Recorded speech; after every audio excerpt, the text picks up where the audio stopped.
जो चाहोगे सो पाओगे। कहानी। फ्रेंड्स, समय और धैर्य वह दो हीरे मोती हैं जिनके बल पर हम बड़े से बड़ा लक्ष्य प्राप्त कर सकते हैं। अतः जरूरी है कि हम अपने कीमती समय को बर्बाद ना करें और अपनी मंजिल तक पहुंचने के लिए धैर्य से काम लें।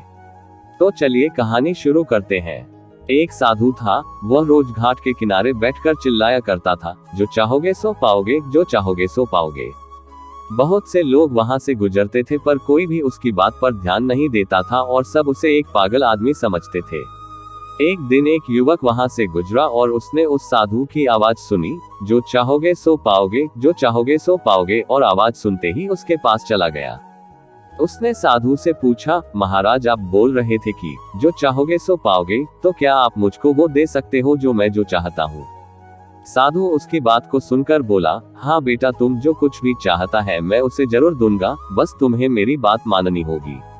लेकिन पहले ये तो बताओ कि तुम्हें आखिर चाहिए क्या?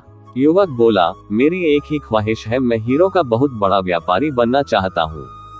उद्धरण चिन्ह। साधु बोला, कोई बात नहीं, मैं तुम्हें एक हीरा और एक मोती देता हूँ, उससे तुम जितने भी हीरे मोती बनाना चाहोगे बना पाओगे। और ऐसा कहते हुए साधु ने अपना हाथ आदमी की हथेली पर रखते हुए कहा, पुत्र, मैं तुम्हें दुनिया का सबसे अनमोल हीरा दे रहा हूँ। लोग इसे समय कहते हैं, इसे तेजी से अपनी मुट्ठी में पकड़ लो और इसे कभी मत गंवाना, तुम इससे जितने चाहो उतने हीरे बना सकते हो।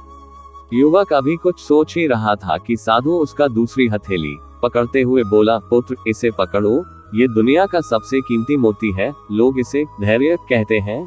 जब कभी समय देने के बावजूद परिणाम ना मिले तो इस कीमती मोती को धारण कर लेना। याद रखन, जिसके पास यह मोती है वह दुनिया में कुछ भी प्राप्त कर सकता है।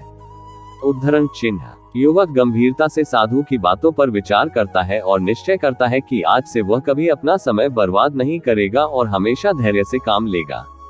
और ऐसा सोचकर वह हीरो के एक बहुत बड़े व्यापारी के यहाँ काम शुरू करता है और अपने मेहनत और ईमानदारी के बल पर एक दिन खुद भी हीरो का बहुत बड़ा व्यापारी बनता है।